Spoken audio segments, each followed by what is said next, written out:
안녕하세요. 생활에 꼭 필요한 정책을 소개해드리는 정생반입니다.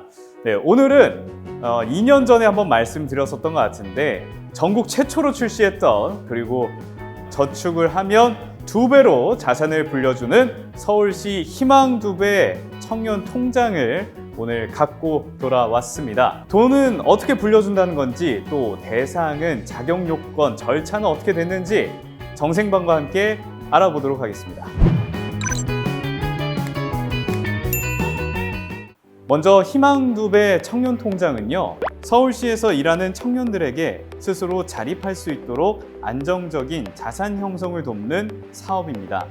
근로청년이 2년에서 3년간 10만 원 또는 15만 원, 기간과 액수를 선택할 수 있는데요.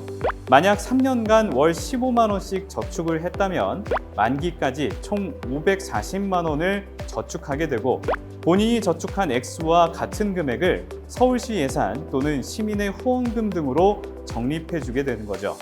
만기 때는 본인 저축액과 적립금액을 더하고 여기에 이자까지 더해져서 2배 이상의 금액으로 돌려받게 되는 겁니다. 말 그대로 희망2배 청년통장, 자산 형성에 도움을 주는 청년 지원 제도다라고 생각하시면 되겠습니다. 이번엔 신청 자격을 볼게요. 4가지 요건을 충족하셔야 됩니다. 먼저 공고1인 2021년 8월 2일 기준 현재 근로 중인 서울시 거주자여야 하고요. 두 번째, 만 18세에서 만 34세여야 합니다. 세 번째, 본인 근로소득금의 기준 중위소득 140% 이하, 그러니까 세전 월 255만 원 이하인 자여야 하고, 네 번째, 가구당 소득 기준이 달라지거든요. 만약에 부모나 배우자 등이 있다면 소득 인정액이 기준 중위소득 80% 이하여야 가능합니다. 신청은 8월 20일까지 관할 동주민센터에 방문, 우편, 이메일을 통해 신청하실 수 있고요. 신청하는 모든 청년들을 다 지원해 줄 수는 없습니다. 예산이 한정적이기 때문인데요. 기준 적합자의 소득 및 근로기간, 재산 상황 등을 고려해서 공정하게 선발을 한다고 합니다. 그래서 11월 12일 최종 선정자를 발표하고 약정 체결 이후에는 12월부터 저축을 시작하게 되겠습니다. 또 살펴보셔야 될 게 있죠. 제외 요건. 내가 신청 자격에 부합한다 할지라도 제외 요건에 들어가게 된다면 신청할 수가 없는데요.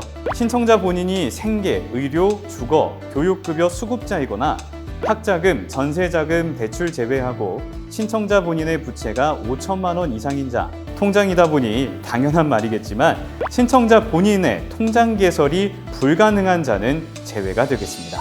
네, 사실 이런 청년 지원 제도는 아쉬운 게 하나가 있죠. 바로 중복 지원이 안 된다는 거. 신청자 본인이 고용노동부 청년 내일 채용 공제, 청년 재직자 내일 채용 공제, 통일부 미래 행복 통장, 타 지자체 유사 자산 형성 사업 기존 참여자 및 21년 신규 참여자는 불가합니다. 그리고 서울시 희망2배 청년, 희망플러스, 꿈나래, 이룸통장 및 보건복지부 유사 자산 형성 사업 기존 참여 가구 및 21년 신규 참여 가구 역시 제외가 되겠습니다. 단 서울시 청년수당 사업에 참가 중인 청년은 청년수당 지급이 종료된 이후부터는 참여하실 수 있으니까요. 이 점 참고하시기 바라겠습니다.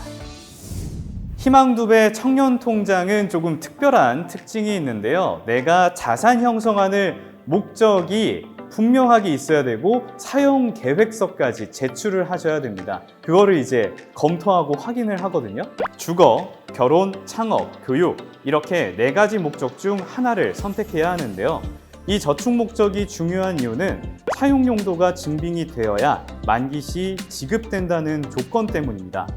물론 용도 변경이 중간에 가능하다곤 하지만 아무거나 선택하시기보다 자립 목적에 따라서 전문 서비스를 연결해 준다든지 전문가와 1:1 매칭을 시켜준다든지 이런 연계 프로그램이 있으니까요. 이 점까지 고려하셔서 사용 목적을 잡으시길 바라겠습니다. 돈만 모으는 거에 그치지 않고 약간 인맥 쌓기, 나만의 인프라를 만드는데 조금 더 초점이 맞춰져 있거든요. 그래서 나는 내가 사회에 나가서 좀 이런 관계망을 만들고 싶다 하시는 청년분들이라면 희망2배 청년 통장을 이용해 보시면 어떨까 생각이 듭니다.